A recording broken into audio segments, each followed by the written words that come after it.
Саламатсыздар ма оқушылар?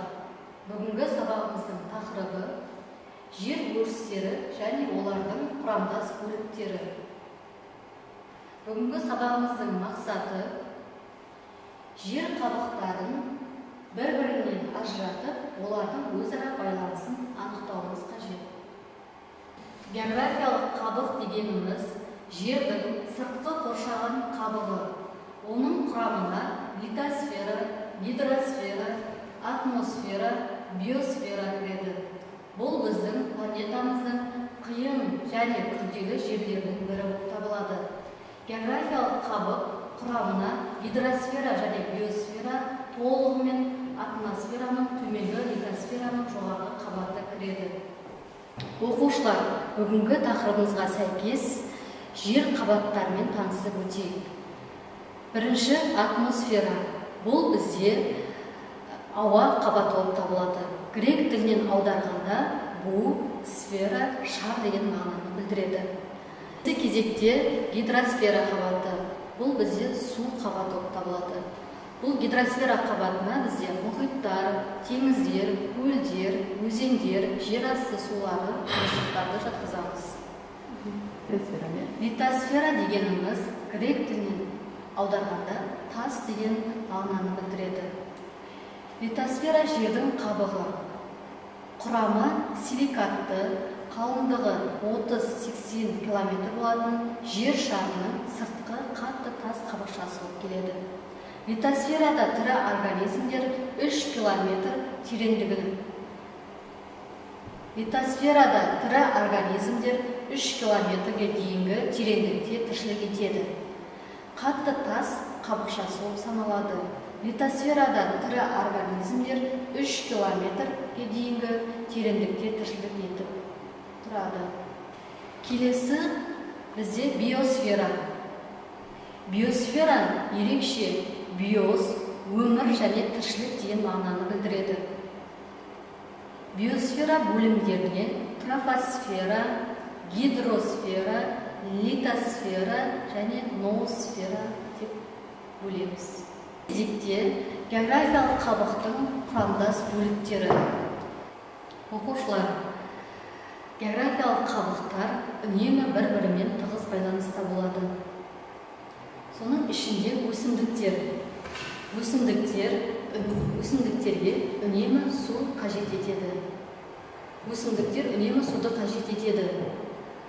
Және өсімдіктердің өсіп өнуі үшін бізге не қажет? Тау жыныстары, яғни топырақ қажет. Осы тау жыныстары топырақ арқылы біздің өсімдіктер биосфера қабатында тіршілік етеді.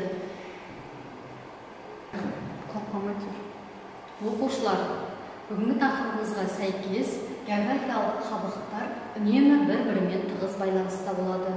Соған мысал ретінде суретке назар аударамыз. Өсімдіктер, бұл бізде биосфера қабаты. Өсімдік биосфера қабаты бұл сумен өте тығыз байланысты. Бұл бізде гидросфера қабаты. Келесі бізде атмосфера. Бұл өсімдіктер ауаны тікелей қажет етеді. Яғни бұл жерде биосфера мен атмосфера бір-бірімен тығыз байланыста тұр. Келесі өсімдіктер жануарлардың қорегі болып табылады. Өсімдіктердің өсіп өнуі үшін бізге литосфера қабаты өте қажет етеді. Сонымен балалар, барлық географиялық қабықтар бір-бірімен тығыз байланыста отырады екен. Оқушылар, бүгінгі тақырыпқа сәйкес тапсырмаға назар аударамыз. Жер қабықтарының өзара байланысы сызбасын толтыруымыз қажет. Жер қабықтарының өзара байланысына екі мысал келтіріп жазыңыздар.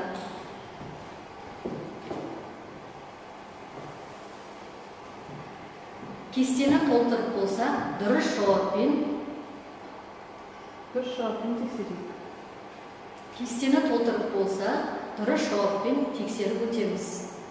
Географиялық қабықтардың құрамдас бөліктеріне мысал келтіріп өтсек, су, өсімдік, ауа, жануарлар, тау жыныстары және топырақ.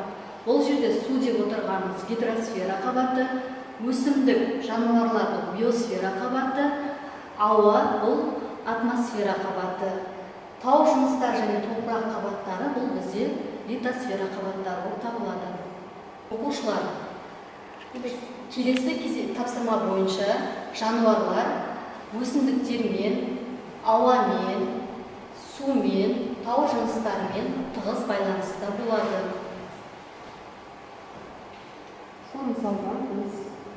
Біз бұл мысал арқылы географиялық қабықтардың бір-бірімен тығыз байланысты екендігін анықтауымызға болады. Оқушылар, бүгінгі сабағымызды қорыта келе жер қабаттарымен толықтай таныстық. Оларға литосфера, биосфера, гидросфера және атмосфера жатқызамыз. Географиялық қабықтардың бір-бірімен тығыз екендігін және олардың бір-бірімен ажыратуын біз толық сабақ барысында түсіндік. Бүгінгі сабақ осымен аяқталды. Сау бол.